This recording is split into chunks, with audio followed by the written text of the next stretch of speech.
And ladies and gentlemen and variations thereof, welcome to the Selectives Lorecast, a casual Elder Scrolls podcast. My name is Rotten Deadite, and with me today are... I am James, also known as Aramithius. I'm Andrew, also known as the White Guar. And last but certainly not least, I am Felix, also known as Banuhana Masaishi. Many of us, yeah. Well, he's got more subs on his channel than we do. So this is true. Like, he's now the big dog. A ruling king who sees in another his equal rules over nothing. Right on. Why we're here, right? I have to yeah. be bombastic. We're like all Lord Vivec. We're Come all on. officially riding your coattails now. So how does that Heard it look? here first, Like, straight from the horse's mouth. Yeah. I We want were to know how on and that then we switched. maneuver- It was how very does complicated. We fell down a couple of times and I skinned my knee. So today we're talking about Sermon 13 of the 36 Lessons of Vivec. We're one away from peak meme.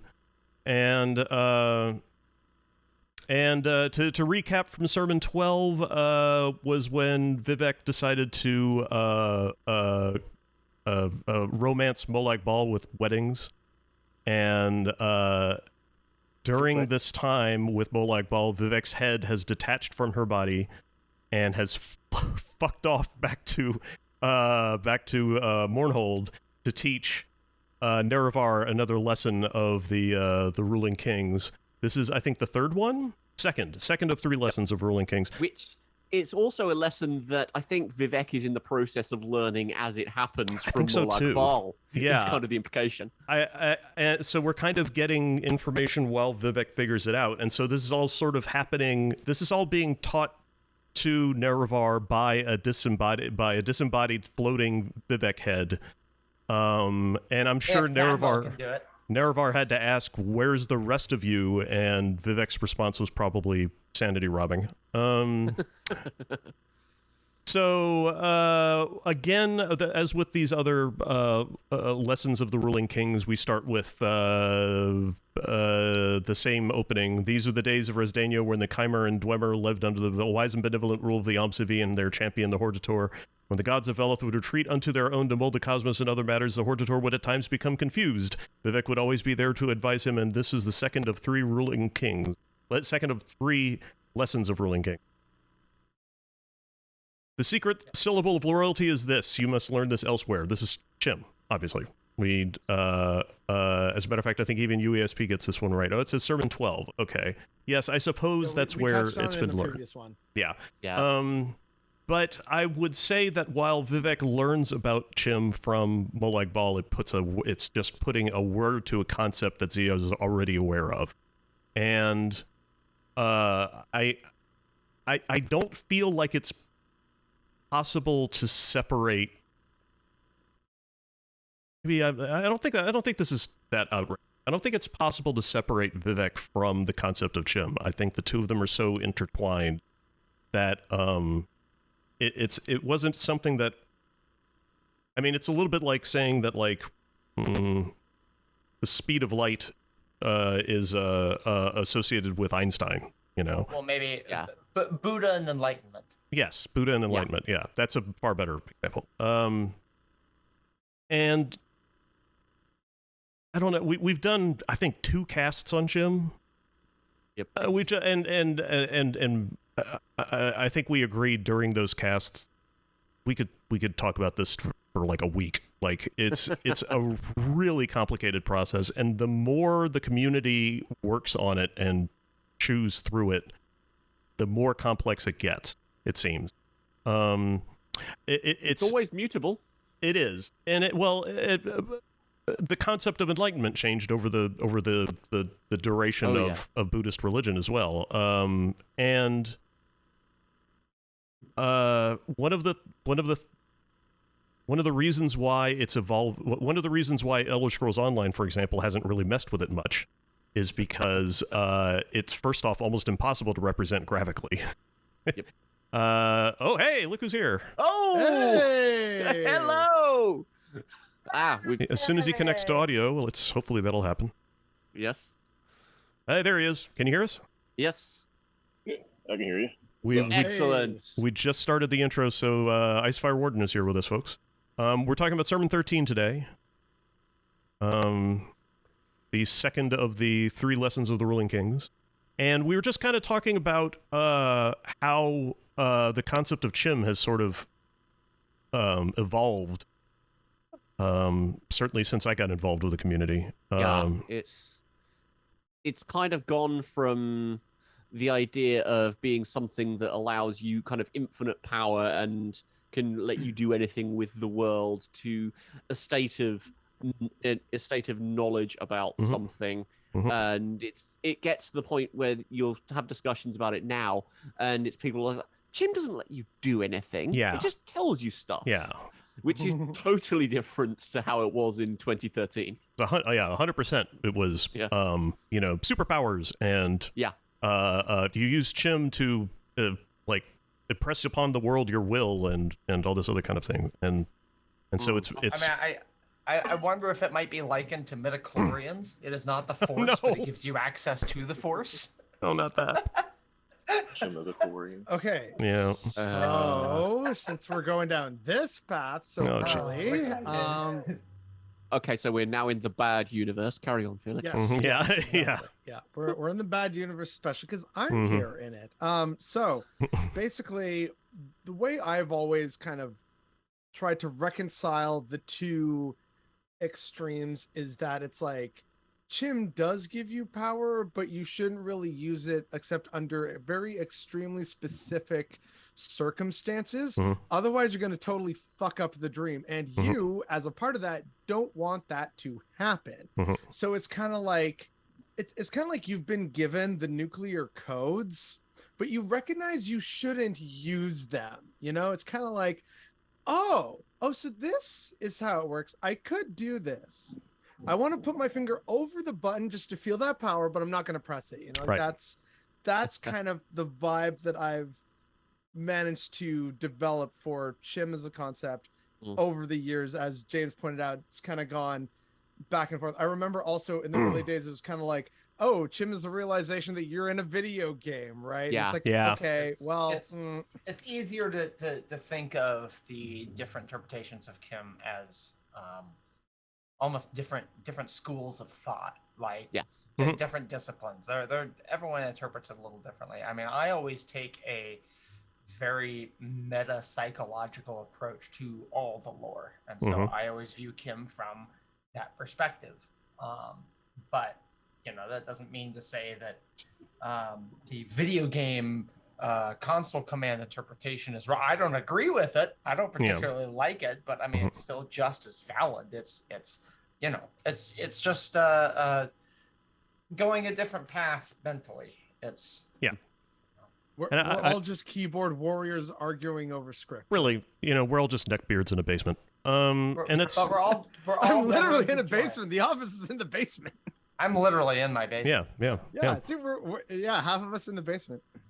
And it has a lot to do with I think how you get into Elder Scrolls lore. I, like many people, came into it from the Metaphysics of Morrowind articles, and which outright are like, yeah, Chim is console commands, and I think it's a lot of people get into it from there, and that kind of article left such an impact on me that it's really hard to shake off. Like the line about cutting sleep holes in combat. Still sounds like save games to me. Like I can't shake that. I still can't.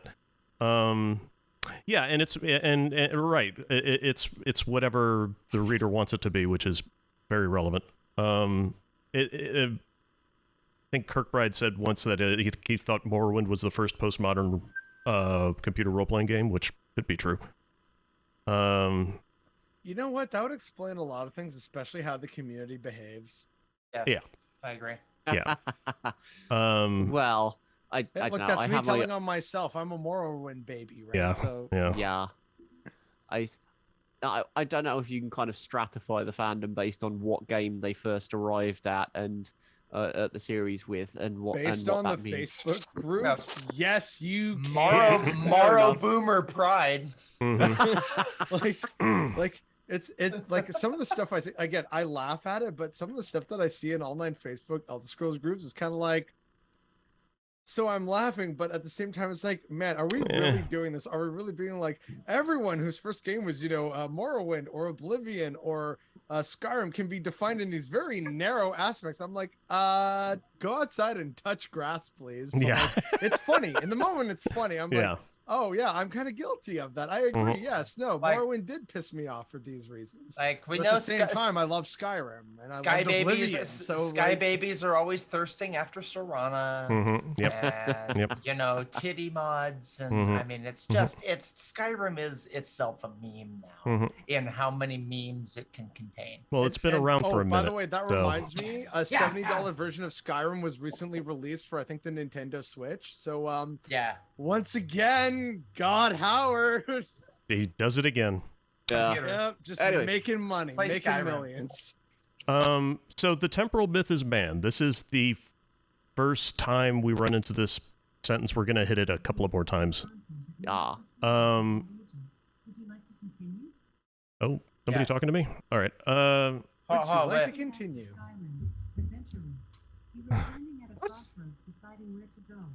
In one direction is an abandoned tower. We're playing Skyrim for Alexa. Amazon Alexa. Yeah. Tower. The very special What? edition. Oh my god. Yes. Skyrim for the Amazon Alexa.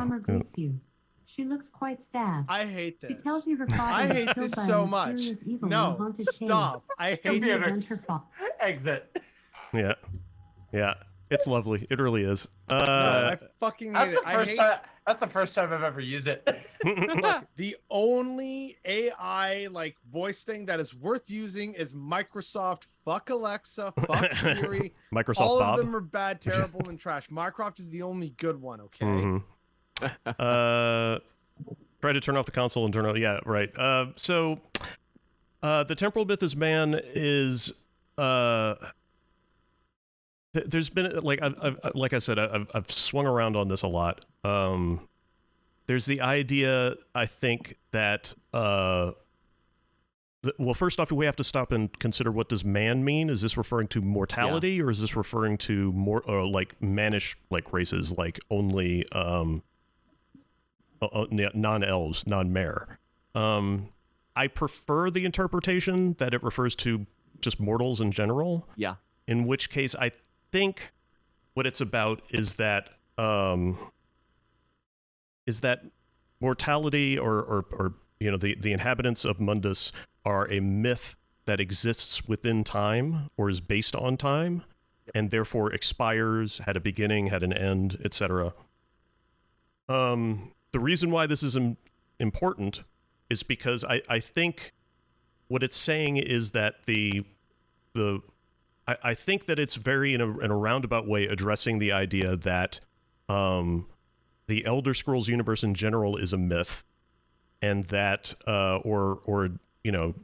if you could see if you can see a middle ground between a myth and a dream, then you can kind of see where I'm headed with this, and that the subject of that myth is currently mortals, and the reason why I say this is because in Sermon 25, we're going to run into an area where the temporal myth is no longer man.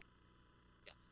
And where is that? Is that the provisional house, or is that somewhere else? That's what is it? That's the Pokemon episode. Oh, okay. So that's the crossover episode. So the next part is really, really complicated. Let's go for it then. The magical cross is an integration of the worth of mortals at the expense of their spirits.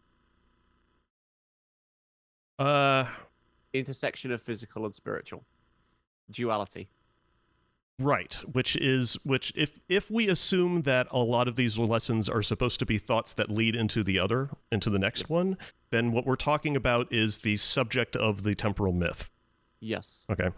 So, the magical cross, therefore, is the what they call the cross of matter, I think is what I suggested in the New Worldling School. Yes. Mm-hmm.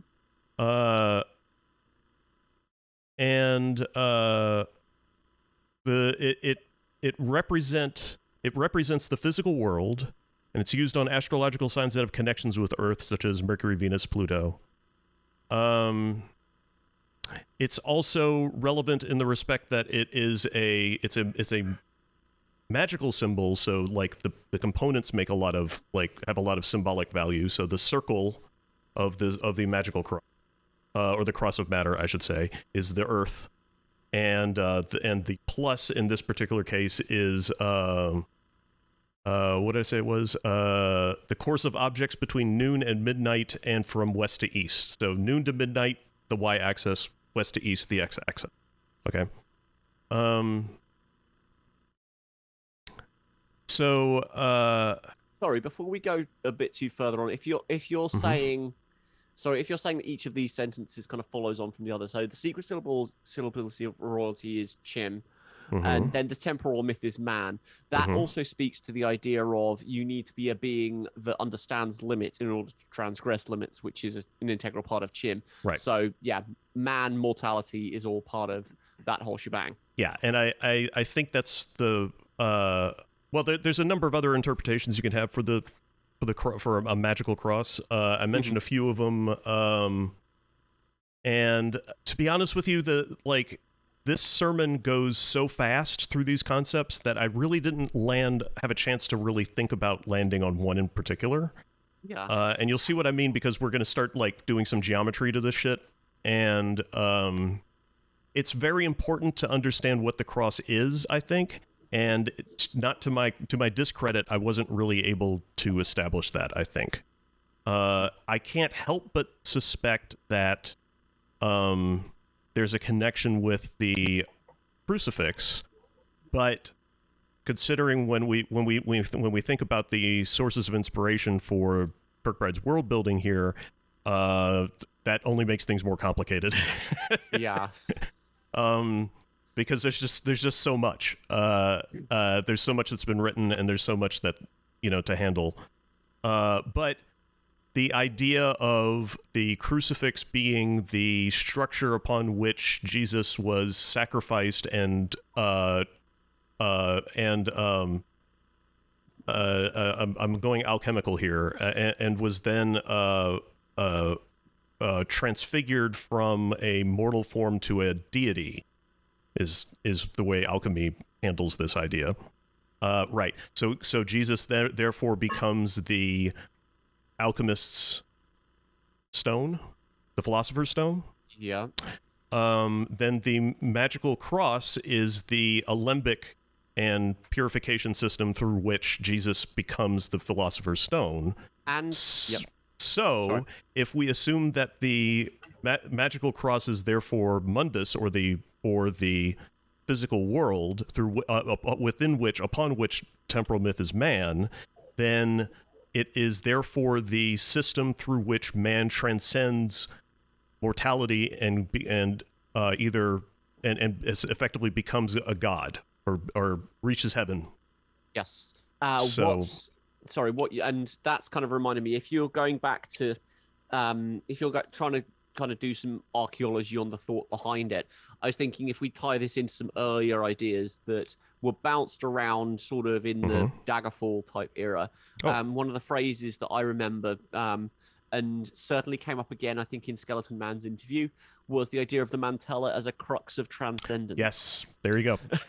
There you go. And so, and crux, crucifix, cross, you've got all of that. And the idea of, which again ties into again, to have a semi-alchemical link in the physical side sense, you go crucible from that, because that's where you melt everything down and all the funky stuff happens.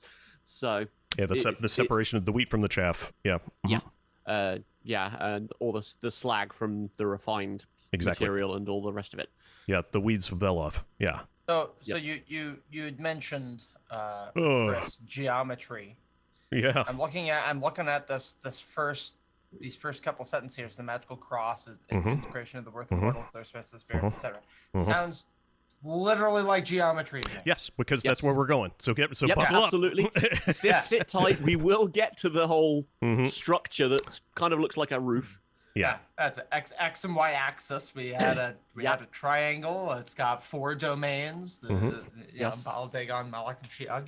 Yes. So in this case, we're talking about the magical cross as an integration of the worth of mortals at the expense of their spirits. So what's being spent here is the... Yes. Spirits go down. Right. Matter goes up. Intersection. Yes.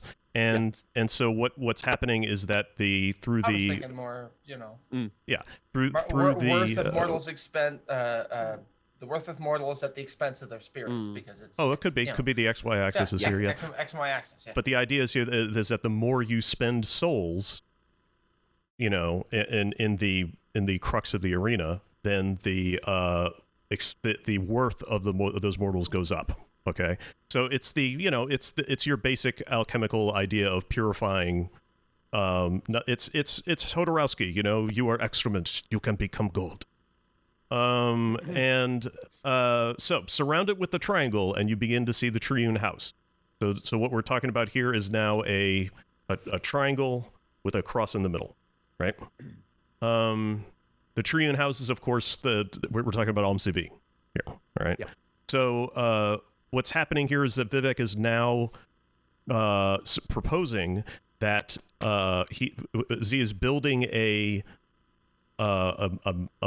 philosophy, a structure, sort of, a metaphysical system through which Almsivi becomes the alchemical process, right? It becomes divided into corners, which are ruled by our brethren, the four corners, Baal, Dagon, Malak, and Sheab, right? At this point, I suggest that it is possible to think about this as now we've got a cross surrounded by four corners, i.e. Triangles. This would be easier if I could... If you go to the New Whirling School, I've got diagrams, all right? It's a little difficult to show on the stream, but just here, hold on, I'll link it in chat. The more I read this, the more it sounds like MK is describing playing the game Asteroid. Rotate little triangles ship. Rotating and destroying things. Shooting at the the Lyrox. So rotate the triangle and you pierce the heart of the beginning place, the foul lie, the testament of the irrefutable for a span. That to me speaks to the enantiomorph. Yes. Because when the other point of the triangle is it's three entities, and of course three entities you start thinking enantiomorph. And so and if you're rotating the triangle, you're switching positions of one corner to another. So the rebel corner goes to the king corner, and the king corner goes to the rebel corner. So you are manipulating the structure of the triangle. That's kind of what I'm thinking. And piercing the heart of the beginning place. That speaks to some things that are also in Vec's teachings, which talks about the idea of the Psychic Endeavor going back to the first brush of Anu and Padme, which is the original enantiomorph. So you're piercing the heart of the beginning place. You are understanding the fundamental structure of the Arabis by returning to the root of the Arabis, which Vivec calls the foul lie, because what Vivec's trying to suggest is that the Arabis is itself like a foul lie. It's not. Vivec said before, lies can be great, lies can be useful. Yeah, and also Manu and Padme, that thing which love knows never happened. Right. Yeah, it's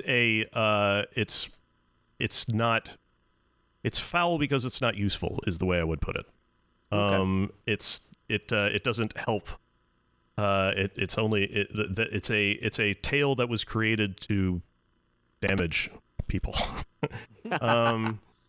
And so the irrefutable for a span is... I think I suggested that what we're talking about is the temporary state of the Arbus.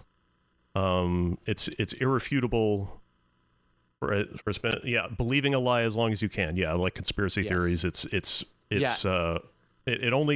only something that you can believe while the Arbus is functioning. So between conventions, Yeah. Above them all is the horizon where only one stands, though no one stands there yet. I So I don't know if amaranth was a thing that Kirkbride already knew about at this point. I think it's entirely possible that he didn't. I'm sure I remember you seeing a forum exchange between you two saying that he didn't imagine amaranth at the point he was writing the sermons, and you said that it was freaky because there's so much that hints at it. Yeah, exactly. And this is one of those things. I wonder if it relates to the ruling king 1-1. That's the other thing, is that I think at the time when he wrote this, I think Kirkbride was thinking about the player of Morrowind. I think he was thinking about the Nerevarine, but it fits the amaranth so well that although no one stands there yet. I mean, that could be not amaranth. No, we're not titty streamers. Or yes, titty streamers. I don't know. I could OnlyFans sexy calendar when. Yeah, put that away. Put those away. Now we're gonna get we're gonna get struck. Monkatos. My weird hairy nipple. No. We all know the tale of the hairy nipple. Yeah, we all know. We all know chowder and nipple. I got a hairy nipple of my own. Yeah. And the birth of the Daedric it looks like Prince of like a daddy long legs caught underneath the whoopee cushion. Yeah, that's right. Yeah, that's what I was gonna say. It's like a spider stuck under a whoopee cushion. Yeah. Wow, that's old school. The internet was fun. Remember when Facebook was entertaining? Yeah. Yeah. One thing I would want to add, though, to actually be serious for fucking once in the past hour that we've been at this. My interpretation of that part of the sermon, especially when I was reading it at the time, playing Morrowind for the first time, was that it was meant to be the player, i.e. the Nerevarine, because that's kind of what Vivec is writing the sermons for. Is like, there's going to be a time in the future where the Nerevarine is going to actually show up, and I need to prepare whoever that asshole is for what's coming. Yeah, I mean, that's why for me, when I was like, and like the whole world, like the greater context of the body of work that was Morrowind in the main quest was kind of building that for instance. Like the person who doesn't stand there yet, and even back then, before I was a super lore beard, I was like, oh, so like me as in the Nerevarine, right? Like that's what this is, right? So that's definitely where I kind of like immediately landed. But yes, it does work for Amaranth. I just think that, again, given the context, it's clearly meant to be the Nerevarine. Yeah. I don't know. I still think the ruling king has something to do with it. It could also work. I'm not denying that. Because though no one stands there yet, that looks like he's talking about the failed incarnates. So he's talking about the one is not there yet. The proof of the new and the promise of the wise, though, how does the Nerevarine fill those lines in? Well, if we're thinking about that as the Nerevarine and kind of this whole thing as being sequential, how is the Nerevarine the proof of the new and the promise of the wise? Well, although in fairness, isn't it the horizon? Yeah. No, guys, above them all is the horizon for only one stands. So guys, that's secondary. Simple. It's fucking simple. Promise of the new. It's the new world that comes in the wake of the actual fulfillment of the Nerevarine prophecy. The blight is gone. Alms have lost their power. Dagoth Ur is defeated. That's the promise of the new. And then the second part. So the promise of the wise, is that the promise that Nerevar made to Azura? No, the promise of the wise is twofold. It could be that Vivec, again, by writing the sermons, is like, hey, I know people are trying to interpret the sermons, but really it's not for you average plebeian fucks of Morrowind. It's for this one person who's going to fulfill the prophecy. And on top of that, it could also be the promise of the wise of the anticipations or the reclamations, depending on where you're coming at this from, of, oh yes, now we're actually fulfilling, the greater cosmic Daedric secrets that they passed to Veloth to prepare the people for what would come millennia in the future, basically, right? Like that for me is kind of where I got that from, again, in the greater body of the work that was Morrowind the game. I still think it's asteroids. There's also why the not? idea it can be of asteroids. There's also the idea of kind of the wise. I can't help but think of things like 3 times the wise, and I'm sure that the wise in itself is a reference to the tribunal, which I think backs up what Felix is saying. The idea that it is the promise of the wise, that that because you have the tribunal, mortals who have become gods, you will then, there is something that necessarily follows after, and that is the Nerevarine and everything that the Nerevarine brings. See, I can be smart and observant sometimes. My Azura thing was way off because Vivec wouldn't write that.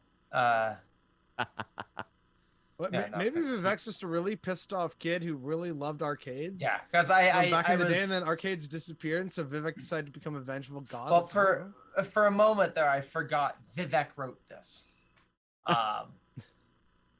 There was a joke in there, yeah. Mm-hmm. Although the cynic in me says we never actually get a concrete author for the 36 lessons, so we don't know 100% that Vivec wrote this, but I don't think it's possible that anyone else could have. I mean, that's true too. Yeah. That's a good point. That's something. Yeah, everyone just kind of accepts. Yeah, Vivec wrote this. But yeah, we never get an author. So there is room for conspiracy theories if you want them to be there. Well, no, in the secret message. Yeah. Because it does say Vivec wrote this. Mm-hmm. So yes. Gentlemen, I hate to bring this up, but yeah, Chris already may know where I'm going with this. I don't. So based on that, like, conspiracy theories and whatnot, I think it's safe to say that Morrowind definitely has a version of QAnon. Well, it's the sixth house, bro.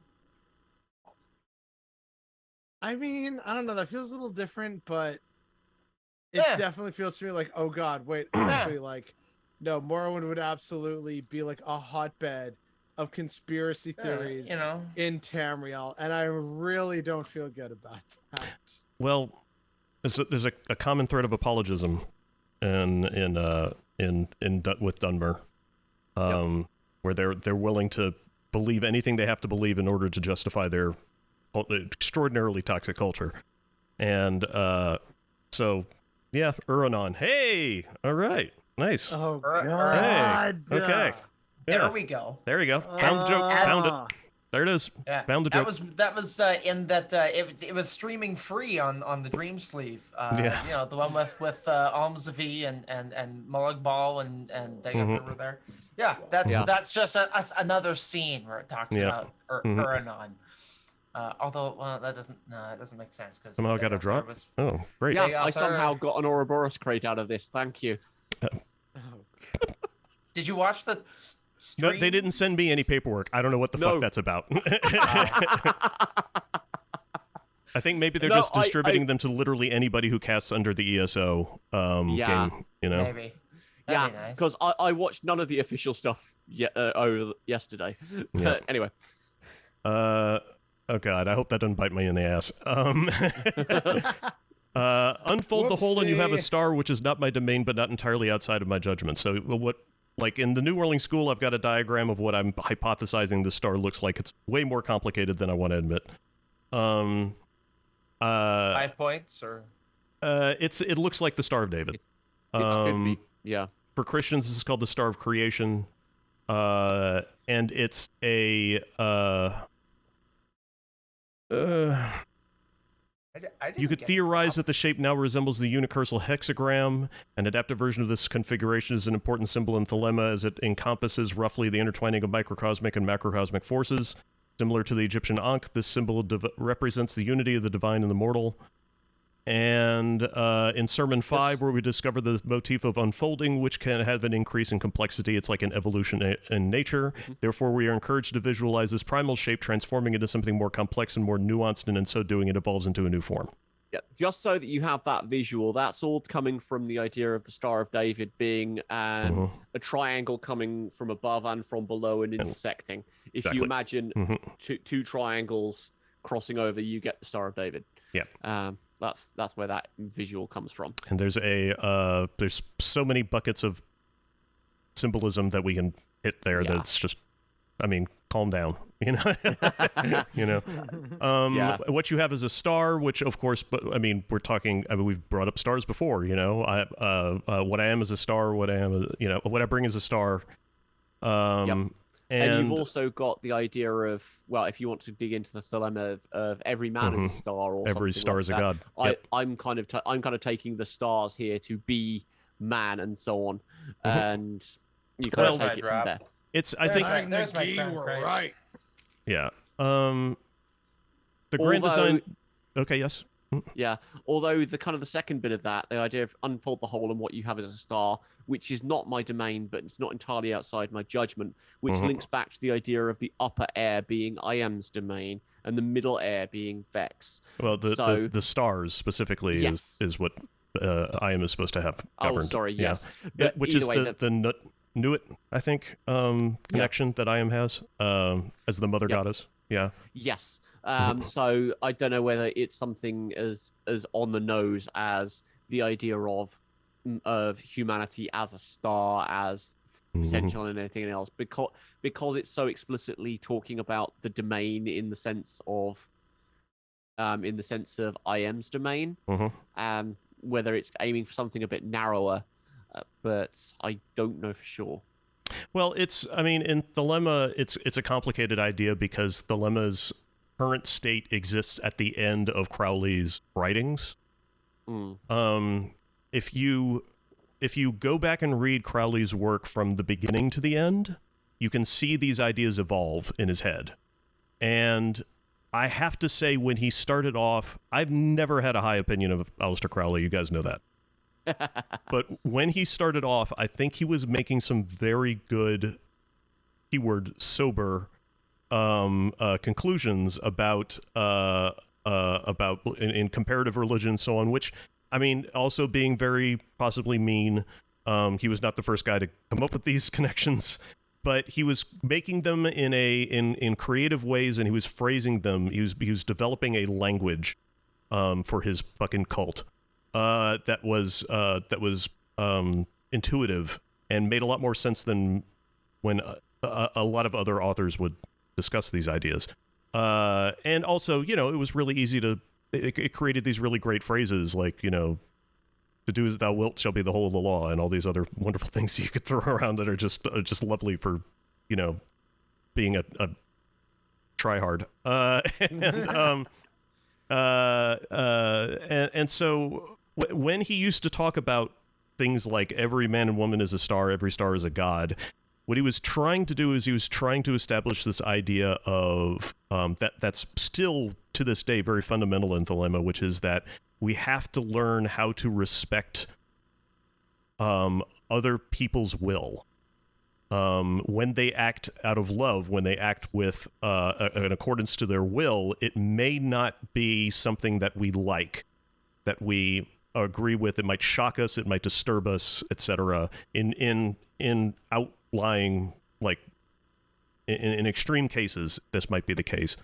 But what Crowley was trying to establish was this idea of, we have to respect people, and we have to respect that their inner star, their inner divinity, is asking them to do things that are not necessarily going to work with ours. And Crowley suggested that the conflict that comes out of the fight between two wills is permissible and in fact good. This relates a little bit to the philosophy that he was grabbing from some Hindu sources. If you read the Bhagavad Gita, there's some stuff about the lessons given to the hero, the main character of the Bhagavad Gita, who's asking Shiva, I think, for the why he has to go to war, and that's thank you. It's Arjuna asking an avatar of Vishnu. Thank you. And why I'm here. Yeah. Why? What? Like it's stuff about like why am I here? Why are we fighting each other? Why do people fight in general? And there's a lot of philosophy on the side of the god about things like why going to war and slaughtering thousands of people can be a good thing, because it's the will of the divines. It's your fate, so to speak. So a couple things here. Not that you're necessarily wrong, but in broad strokes, the two main Hindu epics, the Bhagavad Gita and the Ramayana, are popular for very clear societal reasons. The Bhagavad Gita is basically the sort of, why are we here? Why is the caste system important? So it's like it explains, here's the gods in the universe and how it works and why it's good and morally righteous. And then the Ramayana is here's how to be a good person or a good Hindu, and here's how to be a good wife. Excuse me. Gonna have to edit that out. My apologies. And so that's why the two stories feel very different, but they're very much meant to explain core concepts of how Hindu culture and society viewed itself, or at least an idealized version of itself. And so within that context, what's happening during that point that you're describing in the Bhagavad Gita, Arjuna has basically recently been empowered to, go to war, but he's never felt himself, and it's proven that he's not really a good soldier. And then Vishnu transforms into like one of his more terrifying aspects of war, many armed and well wreathed in terror and stuff like that. This is where Oppenheimer got his quote. And become death. Yeah. Yeah. And what ends up happening is he asks Vishnu, Lord Vishnu, you are so, awful or awesome and terrifying. But is this truly necessary? I'm not good. Can I actually win? And Lord Vishnu basically says to him, it is better for you to be bad at what you are destined to be than to try and be something you are not destined to be. To be good at it. Yeah. In the Kshatriya class, the ruling class, the warrior class, the kings, the military generals, some of the highest elite of Hindu society. It's this is your duty to the universe, and you must do your duty to the best of your ability, even if that ability is objectively terrible. It's why and so that's the justification, right? Is you must be a Brahmin, you must be part of the holy families, you must you're a merchant class, well then that's what you got to do. You're part of the lowest possible class, well shit sucks, but try and do your best, and then maybe through reincarnation and by being a good Hindu you can escape that. But Vishnu is basically telling him behold my power, and this is part of how the world works, and you have similarly been empowered, so you just kind of shut the fuck up and do it, for lack of diplomatic language in the Bhagavad Gita. Well, there is a little bit of that in that story, a little bit of would you fucking stop whining and get in there? because again, the purpose of the Bhagavad Gita is why are things the way they are, and it's Hinduism explaining that and justifying the caste system basically.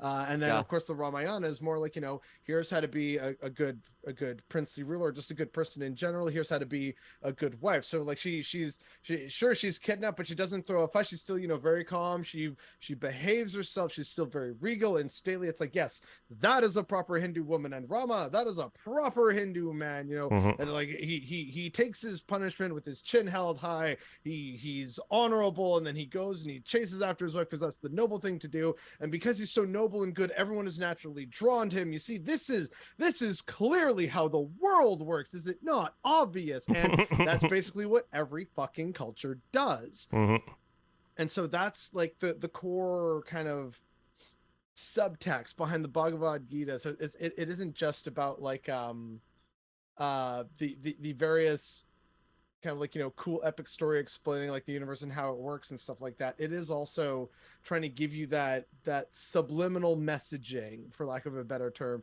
they're supposed to internalize, because it's in the interest of the ruling class to set that up, basically. Yeah, to tell people to get in line. Yeah. And also to adhere to the social structure that to that point in time was proving very useful and successful for them. It's hey, all right, here we are. We've already been here a millennia, so okay, clearly we're doing something right. So okay. So I can't remember exactly how we got all the way onto this, but basically because you were saying it was Lord Shiva, and I was no, it's actually it's not Shiva. Yeah, it's Vishnu. Yep. And so it's a very sorry, I was trying to explain where Crowley was coming from. Now, the problem, of course, with Dilemma is that as you move on in Crowley's writings, he becomes increasingly a cult leader, and less of a philosopher, and then you just end up with this awful mess where he tries to justify why he's on heroin all the time. So let's see. So the grand design takes flight. It is transformed not only into a star, but a hornet. So, okay. Oh yeah, it's the spaceship in asteroids. Yeah, all right. So Last time I make that joke, I promise. Okay. There goes IFW. I think you dropped. So the idea behind the star taking flight, I think, is related to the what is it? The hurling the hurling disc. Hurling disc, yep. And unfortunately, I happen to know that when it says it's transformed not only into a star but a hornet. So, okay, in ancient Egypt, the hornet is considered a symbol of fertility. That is important and relevant, but I should also tell you that the reason why a hornet is mentioned here is because Kirkbride, when he was a very young child, went to go play on a swing set, and as he was swinging on the play set, he disturbed a hornet's nest, and the hornets crawled all over his face, but none of them stung him, and they just crawled all over his face and then flew off. Okay. So that's what he told me when I asked him about that line. Didn't 100% answer my question, but yeah, no, I'm trying to figure out why it.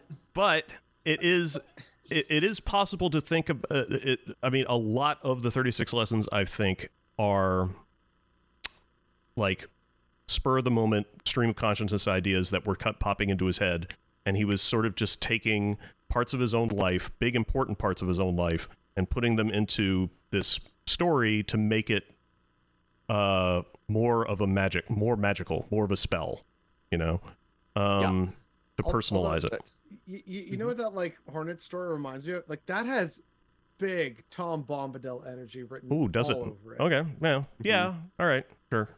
I mean, think about Tom Bombadil. It's like no one can really make heads or tails of the character, and he's just insanely ridiculous yet seemingly wise and also powerful. But also, it's like you don't really like you're kind of intimidated at times. And yeah, just whatever, just mind his own business. It's big Tom Bombadil kind of. energy.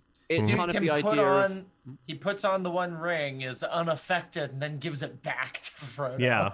And dances the fools with it, makes it disappear and shit. It's like, all right, dude. Or Bilbo, whoever. No, the bit that I sort of take from that is that it's it's if we're taking that sort of experiential context of what hornets mean to from the Ultimate Author, you've got that says to me of kind of like religious experience almost, that it's transformed not only into a star, so you're talking about the potential of godhood, but a hornet, something that's a religious experience, but double-edged, dangerous, and potentially lethal, those sorts of things. So it's the idea that from this point, so when you get to the point of unfolding the star and bringing it into kind of its full bloom, unpacking what the temporal myth means, how it functions in relation to Chim and so on and so forth,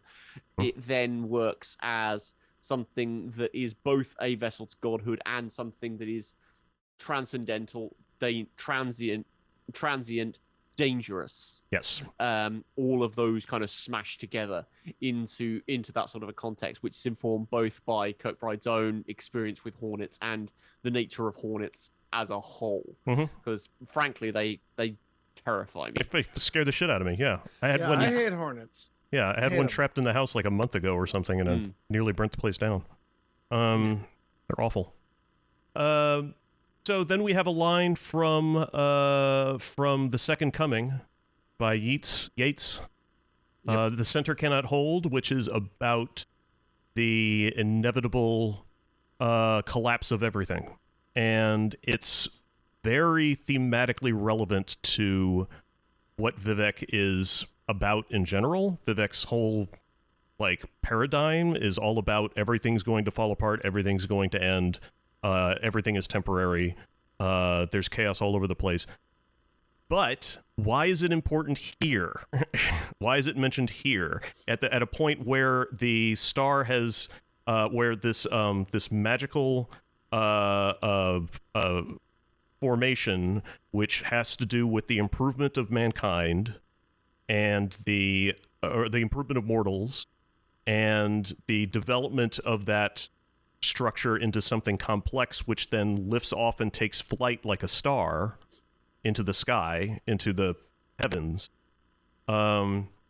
It then suddenly we have the center cannot hold. It becomes devoid of lines and points. It becomes devoid of anything.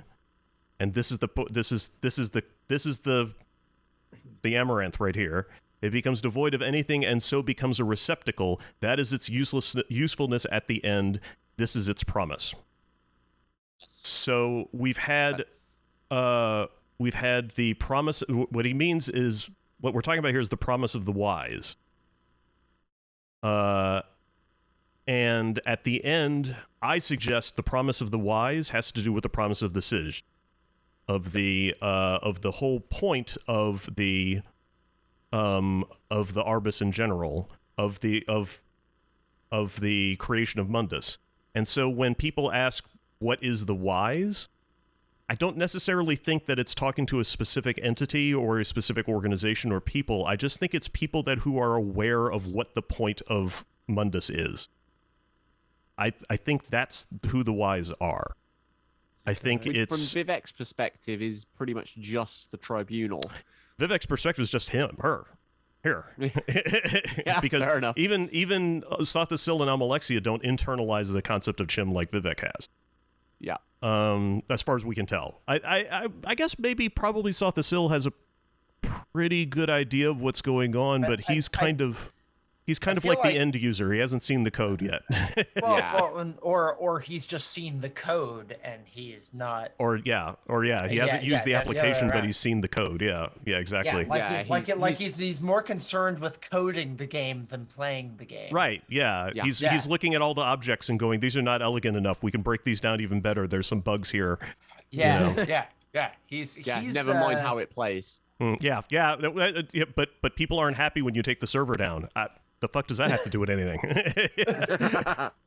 You're doing 12 commits a day and the server's down more often than it's up. And we have a bingo. Hey, congratulations, Yagni. Hey, bingo. I really wish we could have like a prize or something that we could give for. I want to hit a button and have like confetti go off or something. Yeah. I mean, I like that we acknowledge the first bingo. Mm-hmm. We need to play that obnoxious air horn. It's like pew, pew, pew, pew. or just I buy a vuvuzela. No, God, no. Oh God, no. That was a very obnoxious period of history. Yes, it was. Yeah, that really was. It was so far. It was my favorite World Cup because of how meme heavy it was. It was so meme heavy. You know, just like seeing the videos, and it's just like this heavy buzzing in the air. Yeah, it was something that was great because the event transcended football, which is kind of the point of the World Cup in general. Yeah, I guess. Yeah. Well, the point of the World Cup is to get rid of millions in dirty money. That's why they build all the new stuff. That's right. Yeah. Why are we hosting it in Qatar? I'm sorry, that's wrong. Why do you think? Come on. It's exactly your point. Your point. Yeah. The sword is the cross, and Almsevi is the tree and house around it. So once again, we're back to the cross and the triangle around. Okay? Yep. If there is to be an end, I must be removed. This is, man. I'm like you know when people think that nobody knows what the fuck they're doing over at Bethesda, every once in a while people get a change of heart. I must be removed. This is a big. I can't help but wonder if Kurt Kuhlman and Kirkbride were sitting there talking about like all the stuff that has to happen to Morrowind, like far into the future. If they were plotting out like the plot line of the tribunal a little bit, and something came up where like we kill 2 members of the tribunal and Vivec just leaves, you know. I don't know, because when I talked to Kirkbride about that. Because I had the opportunity a couple of years ago to just kind of pelt him with questions about the sermons, and he told me that they're really like everything that he wrote is used. There was not anything in the sermons that was kind of left on the cutting room floor. It all found its way. Something might have been, moved around or something. But he wrote the whole thing over the course of a week. He said he locked himself in his room and he just focused and his roommate was bringing him sandwiches, cigarette. Leaving food, sandwiches, and bourbon outside his bedroom door so that he could survive.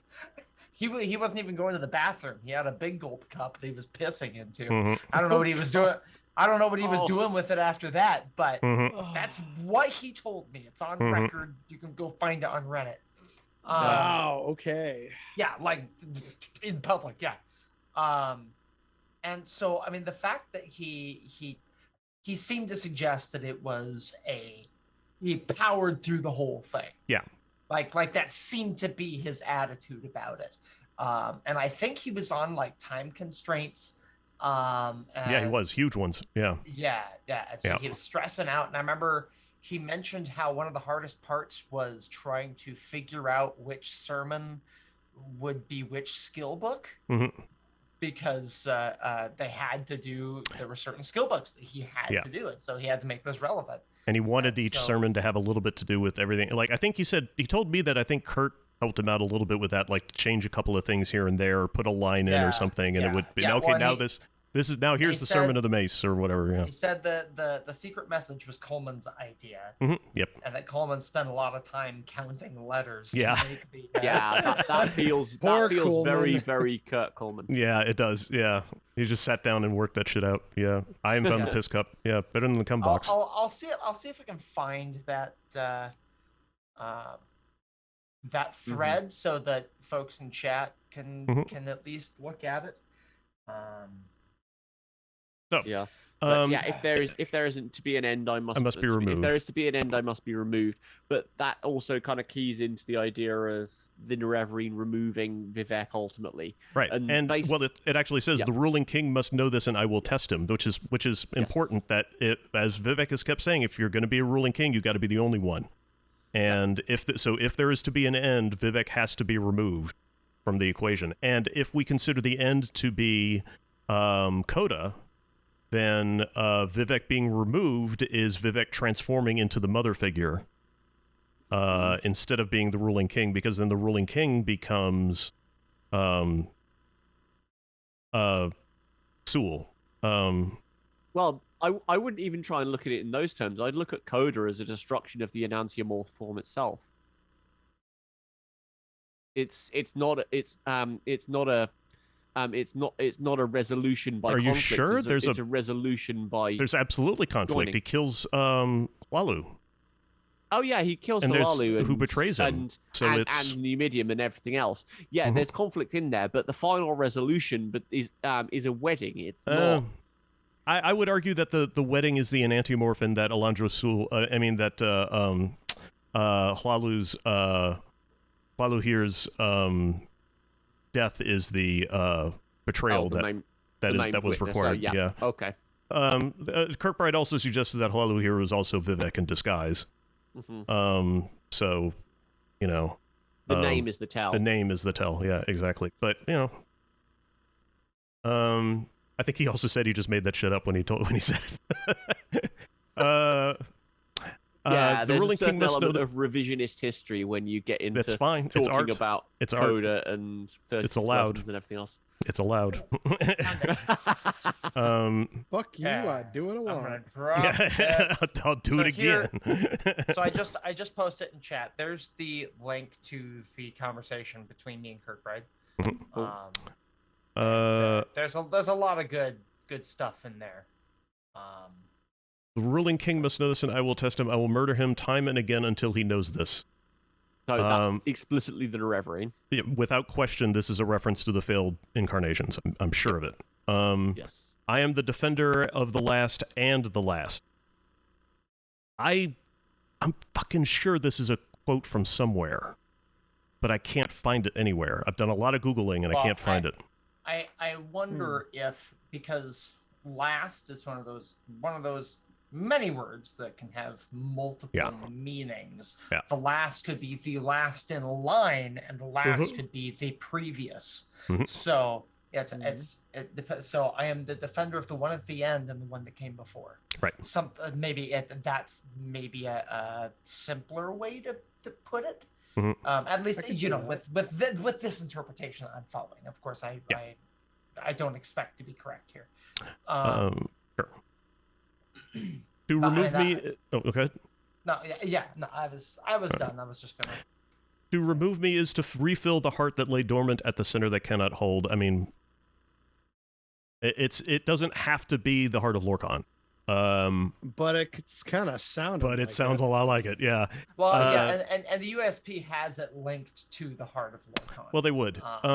They tend to be a little literal in their interpretations of this. Yeah. At the center that cannot hold. That kind of implies that the center that cannot hold in this case is Red Mountain. Yeah, and that's what they said too. But that doesn't hold up to the metaphor here. You know? Well, depends. Well, actually, okay. So it gets very interesting in this paragraph where you can kind of see it both ways. But we should get to that point before then. We'll see, because there's a part where he mentions the Sharma, and it definitely feels like, oh, okay, we're talking about Red Mountain. But it could also be the center of the dream. So what the fuck ever, man. It's all the great maybe. Yeah. And that's where I'm going with it is the idea of the Red Tower Red Tower is Tower 1, which is the tower that represents mortality. Lorcan's divine spark descending was the point where mortality effectively hits Mundus. And you can go to the previous paragraph and rejigger the whole thing to just say to be talking about Dagoth Ur and the mountain and the star that he puts into the world's mouth and all those kind of things, and it works. It doesn't have to be about the amaranth. It does work if you go back and read it. It's a little, in my opinion, because of the information that we now have about Coda and amaranth in general, I think the amaranth fits it better. But it's absolutely 100% possible to read through that previous paragraph and think about the star, the center cannot hold, it becomes devoid of lines and points and becomes a receptacle. That is its usefulness at the end. What he's talking about there is the resolution of the Morrowind plotline, of the a creation of the new world that happens after the destruction of Dagoth Ur. Right. Yep. I mean, I'm looking at to remove me is to refill the heart. I wonder if that's a Zelda reference. I'm totally kidding. Heart containers and everything. Right. I am the sword. I am the sword. I am is the star. Can't say that. Fucking. You can write it, but you can't say it. Set is the mechanism that allows the transformation of the world. Come on! This is like, I mean, the stuff that's been written after this fits it so much better than the stuff that was written during it. Well, set being the mechanism that allows the transformation of the world is both the Clockwork City and the Mage, which is the observer of the enantiomorph. Right. So there's multiple ways it gets applied. So it's gorgeous. And I mean, if we think about I think it's a fact that every one of the Triunes has a city in their name. Yes. Vivec has Vivec City. Alexia has. I think Mournhold is just around it. Mournhold is a district of Almalexia, the city. Okay. At least that's how it was supposed to be in Tribunal. Yeah. I mean, ESO has kind of dispensed with that notion. Yeah, they're pretty much synonymous as far as ESO is concerned. It's the other way around. So Almalexia is part of Mournhold. Oh, that might be right. Because there's also this whole thing with Mournhold. You also have an awful lot of layers because you have the Daedric ruin, the Dwemer ruin, the Clockwork. So you have the Clockwork City at the core. You then have the Daedric ruin, the Dwemer ruin, the stuff on top, the stuff that you visit, and then there's the broader city outside. It's like onions. Yeah, it's like an ogre. The issue I have with the idea that Almalexia was the center of Mournhold, when we go to Mournhold in Tribunal, we're told we're going to Mournhold. We are never explicitly told we are going to Almalexia. And each of the five technically, if you count the little center square bit of the whole city, there are four. It's the Royal Palace. Thank you. Yeah. Oh, that's right. Yeah. The Royal Palace. No one hangs out there. I haven't played Tribunal in decades. I really got to get into that. The Plaza Brindisi Dorum. is I think where. Can I buy a 4000 series video card yet? That's that's the statue of Almalexia. You don't need that to run Tribunal. You don't know me. No. I could run it on my tablet. Potatoes. And then there's like a market. There's like the bazaar and the crafters district or something like that. And then there's where the temple is, and I think it's just called the temple district. Yeah, that's what I recall. Yeah, any of us could Google this at any point. Yeah, I was going to, but I was like, all I have to do is literally open a new tab and type out. That's all I would have to do. And have I? No. Tribunal. No. Tribunal. Let's see. More. We do not need to outsource our brains to Google. It's called the High Chapel. The city had 5 primary sections: God's Reach, the Great Bazaar, Plaza Brindisi-Dorum, Royal Palace, and the Temple Courtyard. Yeah. The None of ruins those are Old called Mournhold, upon which the city of Almalexia was built, were accessible through the city's sewer system. Yeah. So the city of Almalexia. I mean, it seems like if Almalexia were in the center, then we would just call that circular area that we have access to in Tribunal. We would just call it Almalexia. Isn't the Jesus Christ? I was about to go way the hell. I was about to let us completely. I was about to bring up like Tamriel Rebuilt and their maps and stuff because they were using like really old school maps of like Morrowind, like pre-Tribunal maps. I use that kind of stuff on my table all the time. I love that. Okay. I am so set as a mechanism that allows the transformation of the world. So. We already talked about this. Yeah, it's the set is Clockwork City. The Clockwork City. Yeah. Ours is the duty to keep the compromise from being filled with Black Sea. Okay. What I bring is an ancient sea. Exactly. They are the guardians against the Sharma. Yeah, the compromise. Okay, is the Aedra compromising to create the to create Mundus, and the Black Sea is absolutely. The Sharmat's, what I bring is an ancient sea. It's a flood of biblical proportions. Yeah, UESP says it's Oblivion, the black waters of Oblivion. That's not the worst interpretation I've ever heard, but I think in the context of this, I like yours better. Yeah, but I understand where they're coming from. Yeah, the Sharma that feels like it's something that kind of works in the broader Scrolls context, but this is kind of deep in Tribunal theology. It's really it's really deep in it's really deep in the metaphors of the 36 lessons, which in and of itself is its own goddamn pile. I mean, how about Porque no los dos? Oh, hey, yeah. There you go. Yeah. But we go both. I like both. Both is good. Yeah, both is good. The Sharmat sleeps at the center. I mean, are you new? We know what this is. He cannot bear to see it removed. The world of reference. This is the folly of the false dreamer. This is See, so Dagoth Ur is in love with Mundus. And he can't bear to see it end because he wants to rule it. Well, he's dreaming the Mundus. Yes, right. He's like, anyone remember that post a long time ago where it was like Dagoth Ur is dead, but awake and dreaming. The material world. So that's how he projects himself into it. That's almost Naive Mesa's dialogue, if I can recall correctly. I don't recall. That he is dead but dreaming. It was marked as which is in and of itself is a Call of Cthulhu thing. So because that's the way Cthulhu is described. I think there's also some nods here to anti-Chim quite specifically. The idea of the world of reference, as in the world that refers to me. It's a shame the world Warden's as left. a referent.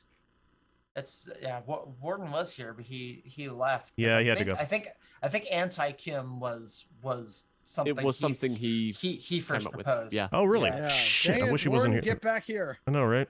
Yeah. It's a either that or start typing in chat. I don't think he's watching. He told me once he regrets it though. No, it was great. It was a great idea. Well, the thing is, it gave it a very nice name for something that people have been flirting with before. The idea that Dagoth Ur's perspective was the opposite or a perverted form of Chim. Yeah, an inversion. Yeah. And it's that's one of the things that Vivec is trying to impress upon the Hortator during these lessons, is that nothing is permanent, and that the Sharmat wants to rule over what the Sharmat wants is to rule over a world that will always be there, because then they will always be the king. And that's the yeah, right on, Yagni. Yeah, I think we have to read that because it's beautiful. That which is not dead can eternal lie in his house at Red Mountain. The dread Sharmat lies dreaming. Yeah, that's wonderful stuff. Dagoth Ur himself is mad. He is dead, but he dreams he lives. He hears laughter and love, but he makes monsters and ghouls. He woos as a lover, but he reeks with fear and disgust. Do not listen. Do not go to him. Yeah. That's Nabi Mace's dialogue. Yeah. Oh, is that okay? Yeah. This is the folly of the false dreamer. That's again Dagoth Ur again. Yeah. Nabi Mace has some of the best dialogue. Yeah. This is the amnesia of dream. Okay. Here it is. That's, if you're wondering what the amnesia of dream is, there it is. It's the yeah. I also took that to be a hint at the idea that the world itself has forgotten that it's a dream. That's how I always unpack the idea of the dreamer and the dreaming godhead, is its most explicit reference as a whole. I mean, within the context of it being a reference to the Sharmat, that's absolutely not what it is here. So maybe I've been yanking out of context all these years. Maybe. But the thing is, like, maybe it is a reference to the Sharmat, or maybe it's a reference to the blight, to the spreading of the Sharmat's dream, because it's first mentioned in Sermon 11, the waking world is the amnesia of dream. This could just be a comment on the current state of the world.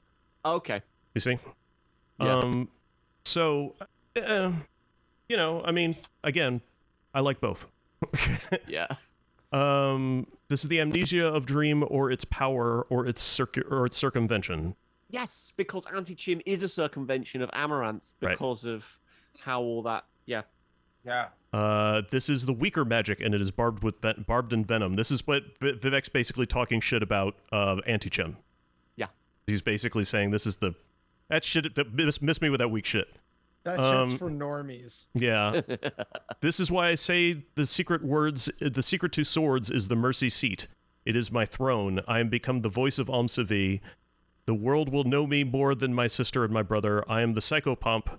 I am the killer of the weeds of Veloth. This is all stuff about Vivec saying, like, I'm gonna fuck your shit up because I love you. Because this is my job and this is what I have to do.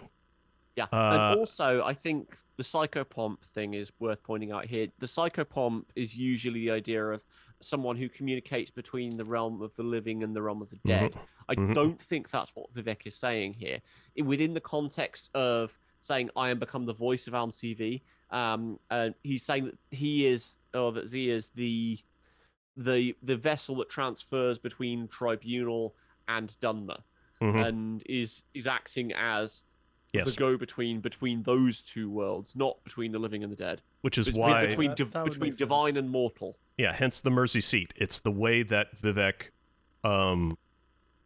it's the secret to swords is the mercy seat. It's the way that Vivec interacts and passes judgment on mortality as the Psychopomp. Yep. And I'm the killer of the weeds of Veloth. Veloth is the center that cannot hold. Was that always the case? In the previous chapter, in the previous paragraphs. If you're into again, if you try to think about this from the perspective of Morrowind and without the knowledge that we have of Coda, it does still kind of work, because the end that Vivec is discussing here is the end of Veloth. It's the end of Velothi culture. It's Vivec's absence from Morrowind. He leaves altogether. Drops a great big pile of shit on her city, and then and vanishes and walks in slow motion into the sunset. Right, so because cool guys don't look at explosions, and so in a way, the center that cannot hold, being like Veloth, being like the thing that ends at the end of Morrowind, kind of makes a lot of sense, especially when you consider what happened to the Velothi, the Dunmer, who then had to leave their holy land and go get abused by Nords. I mean, again, another way of looking at it is, again, on a more like mundane or mundrial sense of the center cannot hold, as in the whole religion that they've built up around the tribunal and their worship.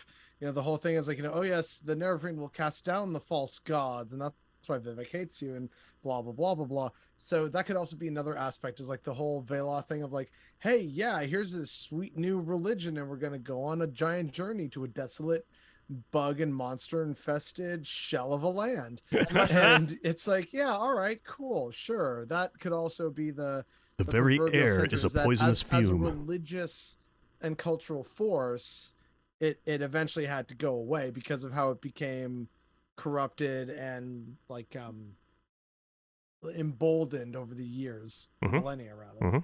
So I don't know if I missed it because I was typing in chat, but that I am the killer of the weeds of Veloth. Did we talk about the Morag Tong at all in regards to that?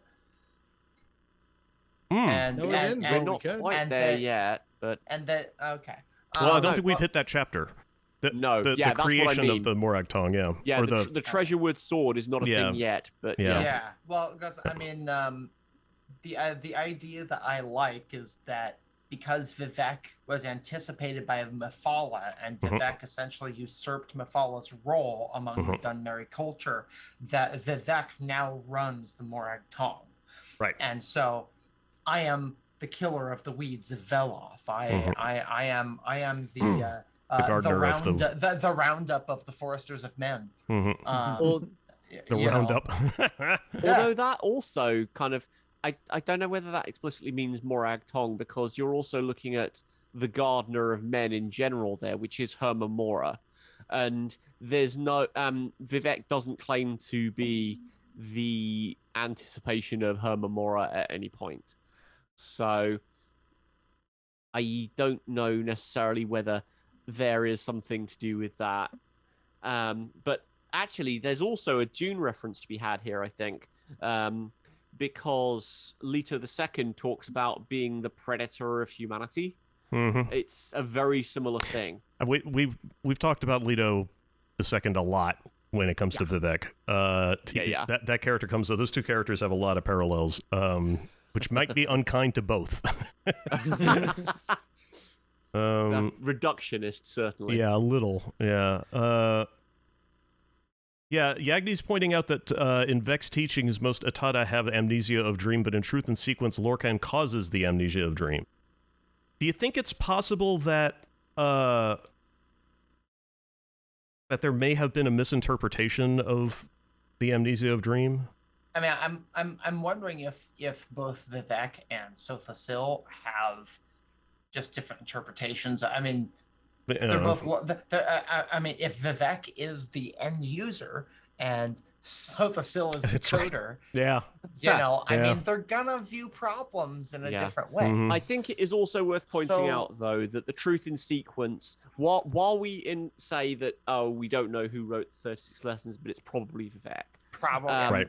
The Truth in Sequence is not written by Sothasil. Yes, it is not written by Sothasil. Absolutely not. But by one of his devotees. So there is possibilities that she got something wrong in there. I think it's at least at a surface level, a good representation of what Sothasil probably believes. Yeah, like possibly. Yeah, with a grain of salt, but more or less. Yeah. So I do appreciate that Yagni brought that up. That's. Did we say we were going to do Truth in Sequence after? Oh, we really should. God damn it! But the thing is, like, I'm so busy. I feel like the Truth in Sequence wants a whole nother fucking website. You know? Jonathan. Well, I've got notes on the thing, on the whole thing. If you want to make a start, we might. But I mean, you see how long it's taken me to do this goddamn thing. Last time I updated it was in May. Yeah. I mean, come on. You're gonna be doing this to the heat death of the universe. Bud. Swear to God. All right. Anyway. The ruling king is to stand against me, and then before I feel like fucking George R. R. Martin. Everybody's like, hurry up and write it before you die. He is to learn from my punishment. I will mark him to know. This is, I will mark him to know. I am almost sure is Gartok Padamai. He is to come as male or female. That's also the Nerevarine. Yeah. It's that That it's that you know it's the Nerevarine because the temple is persecuting this person, because they are targeting, because they're having these secret conversations, because of all the things that Vivec and the Ordinators are doing is what marks the Nerevarine as the Nerevarine. That the Ashlanders have their own set of things you must do to be the Nerevarine. That's Vivec's set. I mean, it's never a quest line in the game, but it is what happens. Yeah. It sure as hell feels like a quest line when there's a period where it's like, you can't go to Vivec City anymore without having to fight your way through it. And I'm like, God damn it, I have quests here, motherfuckers. Like, and those goddamn those ordinators are sweaty. I mean, like I eventually just got to the point where I was basically like a functional god. I was like, all right, and levitate and massive destructive arrow and fuck your shit up and yeah, okay, I'm in the plaza. Yeah, come at me, motherfucking. Like 2 hits, so long as the dice roll was in my favor. Basically, like, 2 hits, you're down, you're dead. Okay, yeah, all right. Who's next? Yeah, you. Okay. Oh, you have a wife and kids? Yeah, whatever, dude. Like this. Tell it to the gods, pal. Come down, people. Like go into the halls. Like, hey, how's Red around? What's up? Okay, cool. Yeah, okay. See you in 5. Then like go outside. Oh, fucking ordinators. Okay, bam. Like it was a chore. It was like swatting flies. Anyway, Vivec says he used to. It was fun. It was broken, but the breaking it was part of the fun. Breaking it's part of the lore. He used to come as male or female. I am the form he must acquire. So this is not about Vivec being a binary shitlord. It's about it's about the idea of the unification of opposites. Vivec is intersexed. Vivec is saying that the form that you take, either male or female, must then become a blending of both. Is it not talking about the Hortator? It is, yes. Yeah. But it's talking about or the Nerevarine is what I mean. Because the ruling king is to stand against me and then before me, he is to learn from my punishment. I will mark him to know. It's not about the Hortator, it's not about Nerevar, it's about the Nerevarine. Yes, and he has to come as male or female because we can choose what. Because those are the only choices they gave us. Yeah. Because a ruling king that sees in another his equivalent rules nothing. We've been mentioning this all past. This is what was said to the Hortator and Vivec was not whole. Because, again, this is coming from a disembodied fucking head. Yeah. Ooh. Yeah, I had that. I was trying to see who was actually saying these things, because I had some remarks that I had, but they're not important. It's kind of... It's just I can almost kind of imagine kind of interlude type music playing throughout the whole of this thing, because it's kind of just a break from the pomegranate banquet and all of the mess that is. Yeah, we're gonna have fun next time. Yeah, next one's a fun one. Need more beer for that. Yeah. Yep. So let's wrap it up here. Anybody who has any questions, selectiveslorecast@gmail.com. Congratulations to Felix for becoming the big dog on this cast. We're very grateful for him to join us, which I have to say I'm contractually obligated to say that at the end of every cast is to thank Felix for deciding to show up. Yes, I am teasing him, and I know I'm not going to stop. Great, this is what I get to look forward to now. This is what you do to successful friends. This is what you do. There was a question in the chat that I wanted to address real quick. Clock Blocker was asking about the Sharmat, and I think was maybe interested in my idea on the Sharmat and the aggregate. And it's not something that I expect everyone to take at face value, but my idea is that the aggregate who the Sharmat serves is Hermaeus Mora, who is the leftovers of creation. He is everything that was not used in the creation of Mundus, or the Arbus itself. And so because of that, he feels that the Arbus is a part of him. It's his by right. And so what better way to take control of that than to use a pawn such as Dagoth Ur to try and unify everything under one god that I can then manipulate. And Mirak is the exact same thing, except that time Hermaeus Mora was a little more hands-on. Ever notice how the Seekers in Apocrypha look an awful lot like Ascended Sleepers? They do. So it's my thought that the aggregate is Sharma called the aggregate because he's put together from a bunch of little pieces of forbidden and lost knowledge, and so that's the end game of the Sharmat. Dagoth Ur was trying to make everything bite-sized for Hermaeus Mora, and Mirak was doing the exact same thing. Just he had dragons. So that's yeah. And then let's see. Well, one of the other things is Yagni Stormskull says recognizing the unreliable narrator is arguably the most important part of Tesla. Yeah, it's why it was the first episode of the cast. Yep. Like before anything else. That's right. You know, Morrowind or Chim or Vivec. It was like the unreliable narrator, and you must use this in all your future endeavors. Like, yes. Yeah. It's always. very, very it's substantial, it's foundational to the text. You have to understand that concept if you're going to really understand what's being written and what it means for the rest of the setting. And then there was a question about what did Jubal Coda gain from the Numidium? Yeah, and looks like Doublevec is going to provide quotes in a second, so I'll wait for that. And then let's see, Agni the Elderdaga draws connection between Red Mountain and Hermamora. Yeah. I hope Doublevec's not heading to Coda.es to get those quotes. Yeah, you're not you gonna do find need to go to the Wayback Machine for that. Yeah. Well, what can we say, folks? It's condemned to memory. Don't you get it? Your people tried to run but couldn't. My people have to run, and I needed to hear the way out. We're finally talking the same. Yeah, so he's talking about the Dwemer because he's addressing Numidium right now. Don't you get it? Your people, the Dwemer, tried to run, but they couldn't. That's why you're standing here in you know, your skin is the Dwemer. They're your people. My people have to run. My people had to flee Mundus. They had to flee Nirn and get to the moon. That's why we're standing here on the fucking red moon. And I needed to hear the way out. And I think in the discourse, their dialogue, Numidium had tipped his hand maybe. And I needed to hear the way out, which I think was maybe. We're finally talking the same language. I don't remember what Numidium said before this. This would be at the point, because the only things that Numidium ever says in Coda is a blank speech bubble, and maybe. So I think the same language is just the maybe. And we know it's maybe also is a magic word. So there were a couple of ways to interpret the blank speech bubbles. I originally interpreted them as being a nullification or an obliteration, sort of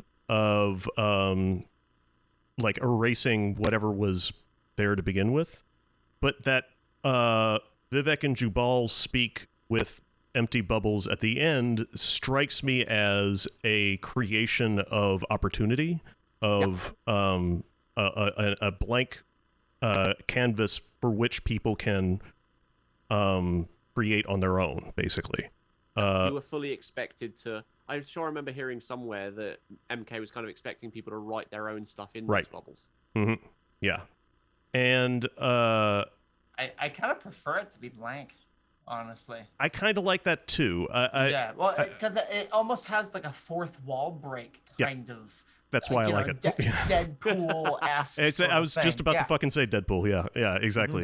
Yeah. You know, using the frames of the comic panels to hide from things. Yeah, exactly. I mean, it's... Yeah, or reading ahead in the comic book by just sticking his head outside the panel and looking. And that's that's the kind of like I can't, but it reflects back to the, once again, all the way back to the metaphysics of Morrowind, where it's hard to think about Chim and a lot of metaphysical stuff in the Elder Scrolls without thinking about, like, the meta commentary, the fourth wall, you know? So the idea that, like, Jubal grabs Numidium's speech bubble and cuts its head off with it is, like, that's what I mean, you know? The... I think that's possibly the answer to Doublevec's question, because he's saying, they're saying in chat, why did Jubal need to hear it from the Numidium?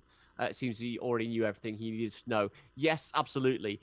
But it's basically, he was giving the Numidium enough rope to hang itself with, basically. Saying show me what weapons I can use against you by engaging in dialogue, by getting it to admit a maybe, getting it to admit a possibility, and then just hitting it with its own nullification in the face of that maybe. Yeah, he did what mirror logicians couldn't do. Yeah. For hundreds of years. Well, because mirror logicians weren't fighting with Numidium's own words. Yeah. So they weren't engaging with Numidium, they were just trying to destroy it, which... They were trying to... I mean, the mirror, I think, is taking the denial and reflecting it back, essentially saying, no, you, Uno reverse card. Basically, that's how I saw it. I was like, no, you. Yeah, I know you are, but what am I? Like that kind of petty... child's school bullshit, which I mean honestly fits with the Numidium. So and I imagine a lot of them were using complex mathematics to prove that Numidium is wrong or whatever. But he was like, no, and then Jubal shows up and is like, really? Do you have some unfinished business? Yes, but actually, according to your own words. Yeah. Quick, we need that actually meme, but with the Numidium. He's pointing at Numidium with an arm that has no hands. That's cut both your hands off. For God has no need of theory in his armored head. Don't you dare do that. That's the magic word, and we promise no tricks. Yeah, don't you dare say maybe. He goes, no. That's the word, and I think he realizes that's where. Okay, hold up, because the Numidium says gray area, gray maybe. He goes, I knew it. You just wanted to win. And he goes, yes. So finally, now we have Numidium's motive, and now we know how to get ahead of it. And I mean, it is complicated, and it's not spelled out. It was the arena. Everyone wants to win. Yeah, and it's also kind of the kind of the meta commentary of Coda also steps in the kind of idea of it's not that way, no, because canon says no. And they don't care. They don't really care about that. They're just raining on everyone's parade. They're not really fussed about the purity. It's just my way or the highway. Yeah, Numidium saying yes is a big moment, because before then he's always said no, because he's denying everything, but now he's not denying. That's the moment the Numidium basically shows its weakness. Yeah. I hope that helps answer. Yeah, I figured. I was ignoring the 48. I thought it might be a page number or something. Jubal defeats him by dialectically proving inconsistencies. I mean, that's definitely a valid. Good idea. Yeah, I don't know if I'd put it in those words, but I agree with it. It's you can't win an argument with somebody by telling them they're wrong or stupid. No. The only way you can get somebody you can't it's easier to steer a charging bull than one that's standing still. So you have to get them moving and bring them over to your side by redirection and not by just Whoever turning. Said that by has just never grabbing dealt with a bull before. I'm just gonna. Oh no, it's totally possible to turn a bull that's standing still. It's completely possible. You just have to do it the right way. It's 100% possible. I mean, more like trying to direct a charging bull. It's like, charging bulls are like. There's a reason why you use the lasso to kind of try and like slow them down. Yeah. Yeah. What's that episode of Rick and Morty where it's the heist episode where he like argues with his robot that I programmed you to think that or whatever, and they're arguing for like an back hour. And forth of like it's and a twist on a twist on a programmed twist on a you twist. to believe that, and he's like, well shit, you got me. It's like just find the end of that string of logic. Yeah. On that note, I think we're done. We'll see you guys in 2 weeks. Yes. Crossed. Everybody say bye. Bye.